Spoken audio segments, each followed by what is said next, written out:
नमस्कार, मैं हूं दिव्या और आप देख रहे हैं आंखें न्यूज 24। आइए सबसे पहले नजर डालते हैं आज के मुख्य समाचारों पर।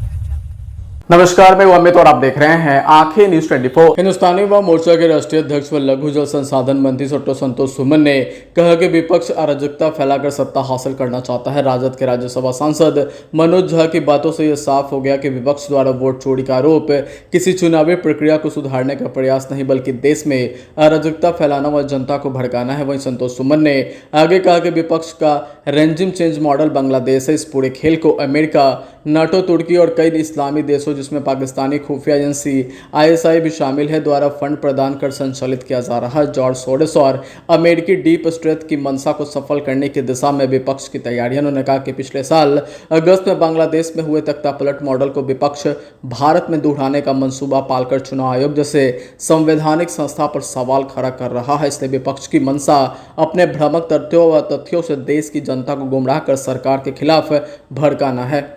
तो वहीं आगे संतोष सुमन ने कहा कि विपक्ष की चिंता भारत के वैध वोटरों के लिए नहीं बल्कि घुसपैठियों और फर्जी वोटर को बचाने की है, जिनके बल पर वह सत्ता हासिल करना चाहते हैं। ऐसे में भारतीय संवैधानिक संस्थाओं, भारत सरकार व इस देश की जनता को सतर्क रहने की जरूरत है।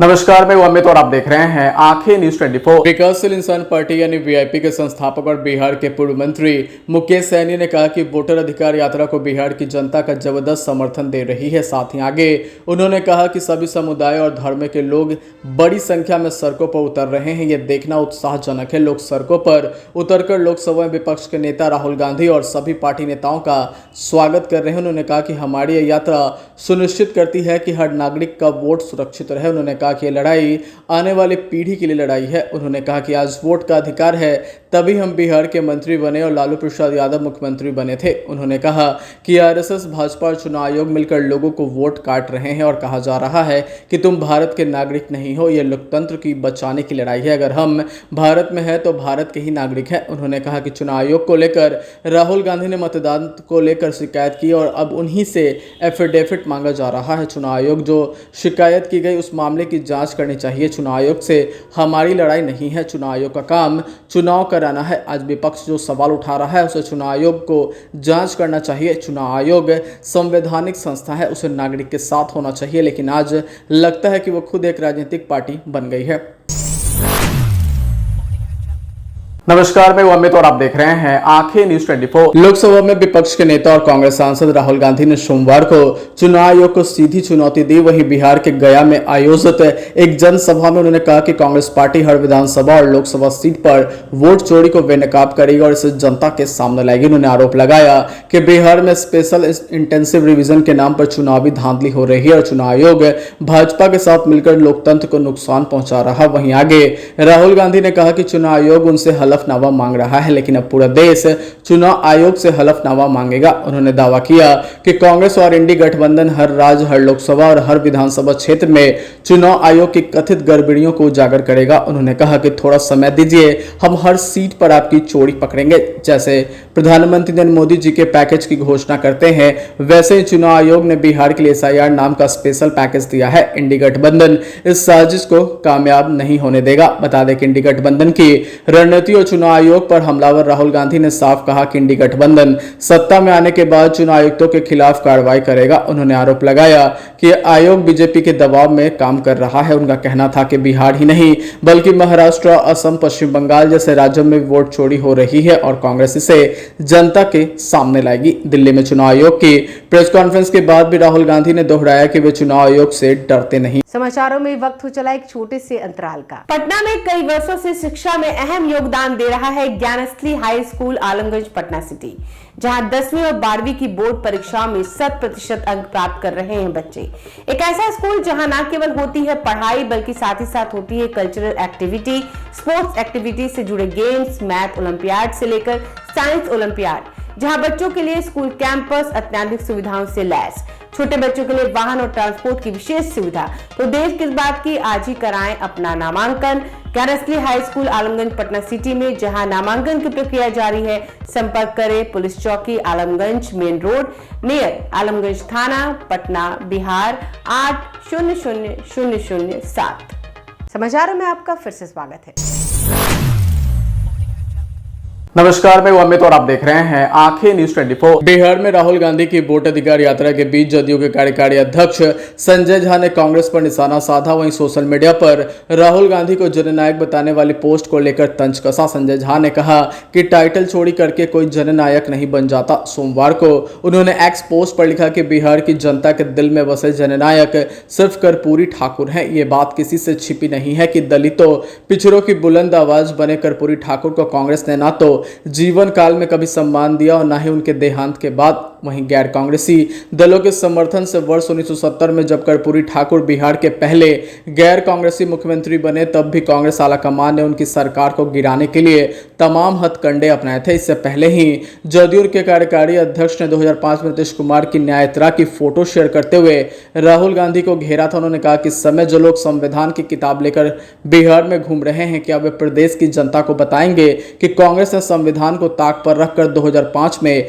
जनादेश का अपमान आखिर क्यों किया था, और इसके लिए बिहार की जनता तथा अभूतपूर्व विधायकों से माफी मांगेंगे। वहीं जदयू के एक्स पर भी राहुल पर निशाना साधा गया। पोस्ट में लिखा गया कि जननायक तो जनता बनाती है, जैसे बिहार की जनता ने कर्पूरी ठाकुर जी को बनाया था। सोशल मीडिया पर खुद को जननायक घोषित करने से कोई टाइटल चोर हो सकता है, जननायक नहीं। आपको बता दें कि 17 अगस्त 2025 से शुरू हुई राहुल गांधी और तेजस्वी यादव की वोट अधिकार यात्रा 1 सितंबर को राजधानी पटना में खत्म होगी। बता दें कि इस दौरान 16 दिनों में 25 जिलों में जनता से राहुल गांधी संवाद करेंगे। नमस्कार, मैं अमित और आप देख रहे हैं आंखें न्यूज 24। बिहार में विधानसभा चुनाव से पहले नेताओं का दल बदल अभियान जारी है। बता दें कि इसी बीच पूर्व आईपीएस आनंद मिश्रा ने भारतीय जनता पार्टी का दामन थाम लिया। उनके साथ पूर्व केंद्रीय मंत्री नागमणि कुशवाहा और बिहार के पूर्व मंत्री सुचित्रा सिन्हा ने भी भाजपा ज्वाइन कर ली है। तो वहीं पटना स्थित भाजपा कार्यालय में पार्टी के प्रदेश अध्यक्ष डॉक्टर दिलीप जायसवाल और दोनों डिप्टी सीएम सम्राट चौधरी व विजय सिन्हा ने मंगलवार को संयुक्त रूप से नेताओं को बीजेपी की सदस्यता दिलाई। तो वहीं इस मौके पर आनंद मिश्रा ने कहा कि भाजपा मजबूत होगी तभी बिहार मजबूत होगा। वहीं इसी मकसद से भाजपा में आए हैं और क्या कुछ कह रहे हैं, आइए आपको सुनवाते हैं। सबसे पहले यहाँ हमारे मंच पे आसे हमारे हमारे दोनों उप मुख्यमंत्री महोदय, साथ ही यहाँ पे उपस्थित हमारे सीनियर नेतृत्व, हमारे साथी नागमणि जी और हमारे विशिष्ट यहाँ पे उपस्थित अब तो कहूँगा भाजपा के नेतृत्व जो आज साथ आपके साथ मंच साझा करने का मौका मिला, आप सबको बहुत धन्यवाद। हमारे यहाँ उपस्थित सारे ही साथी, सारे हमारे मित्र, सारे भाइयों बहनों, आप सबको सबसे पहले बहुत धन्यवाद। हमारे मीडिया के बंधुओं को भी बहुत धन्यवाद। आज मेरे लिए ये पर्सनली कहूँ तो बहुत ही कृतज्ञता भरा दिन है। मेरे लिए ये बहुत ही ह्यूमिलिटी का दिन है, क्योंकि जब मैंने आईपीएस की नौकरी छोड़ी थी, उसके पहले भी मैं आया था, तब हमारे माननीय उप मुख्यमंत्री सम्राट जी प्रदेश अध्यक्ष थे। मैं आपके पास भी नमस्ते करके गया और हमेशा से मैं प्रभावित रहा। एक बात स्वयं सेवक होने के कारण से शायद कहीं ना कहीं मुझे हमेशा, अगर इस देश का भविष्य, इस पूरे कहीं विश्व का भविष्य देखा जाए, तो मुझे कहीं ना कहीं बचपन से ही दिमाग में था कि तब तो खैर भाजपा पावर में नहीं थी, लेकिन संघ के माध्यम से जुड़ने के कारण से लगता था कि यही पार्टी अगर हमारे देश का कुछ भला कर सकती है, देश को उसकी पहचान दिला सकती है, तो कहीं ना कहीं वो भाजपा ही हो सकती है। तो इसीलिए जब मैं सर्विस में था, तो तभी काफी अपने इसी देश हित, अपने देश के इस भाव से प्रेरित होकर काम किया। और तब हमारे वहां के माननीय मुख्यमंत्री जी से मैंने यही निवेदन किया था कि माननीय मुख्यमंत्री जी, मैं अपने बिहार जाना चाहता हूं, मैं अपने लोगों के बीच काम करना चाहता हूं, लेकिन मैं भारतीय जनता पार्टी के माध्यम से काम करना चाहता हूं, क्योंकि मैं इस बात को पूर्ण तरह से, इस बात से मैं सुनिश्चित हूं कि अगर कुछ भला हो सकता है हमारे बिहार का भी और इस पूरे प्रदेश का, तो ये भारतीय जनता पार्टी के माध्यम से ही हो सकता है। तो इसी भाव से, जैसे हमारे माननीय प्रदेश अध्यक्ष जी ने कहा, बिल्कुल सही कहा कि मैं यहाँ संगठन के लिए काम करना चाहता हूँ, मैं भारतीय जनता पार्टी के लिए काम करना चाहता हूँ, क्योंकि मैं दिल से मानता हूँ कि अगर भाजपा मजबूत होगी तभी बिहार मजबूत होगा। तो किसी भी तरह का, मैं हमारे मीडिया बंधु भी इस बारे में आज मैं मन से इस बात की घोषणा करता हूं, मैं टिकटार्थी नहीं हूं।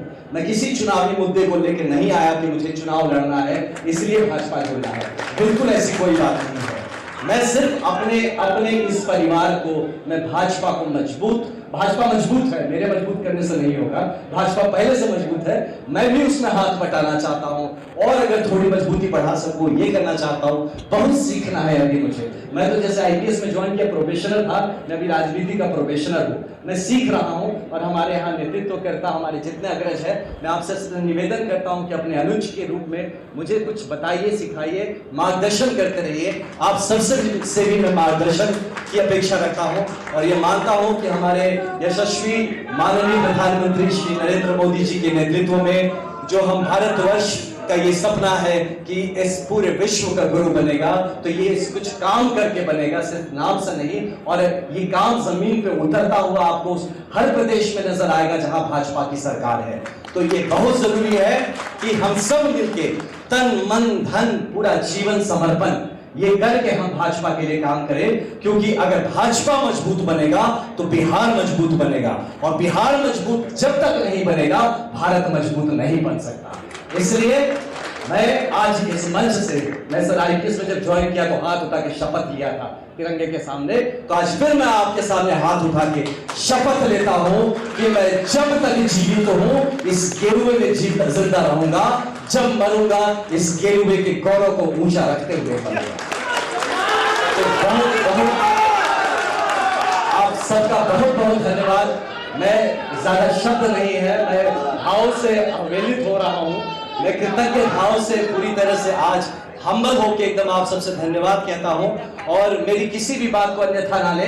मेरा सिर्फ अपनी आईपीएस की नौकरी छोड़ने का एक मकसद है कि हमारा बिहार आगे बढ़ना चाहिए और इस बात का पूर्ण यकीन है कि वो सिर्फ ये भाजपा के माध्यम से ही आगे बढ़ सकता है।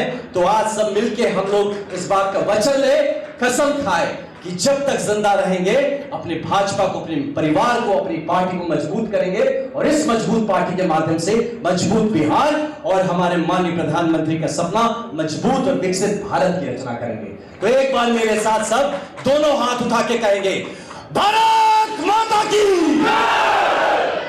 भैया बहुत लोगों के हाथ नहीं उठ रहे, ये ठीक बात नहीं है। भारत माता के लिए फिर से सबके दोनों हाथ उठने चाहिए, भारत माता की। अगर आपने अभी तक हमारे चैनल को सब्सक्राइब नहीं किया है तो हमारे चैनल को जल्द से जल्द सब्सक्राइब करें, लाइक करें और शेयर करें। देश और दुनिया की तमाम खबरों को देखने के लिए लगातार देखते रहें आंखें न्यूज़ 24।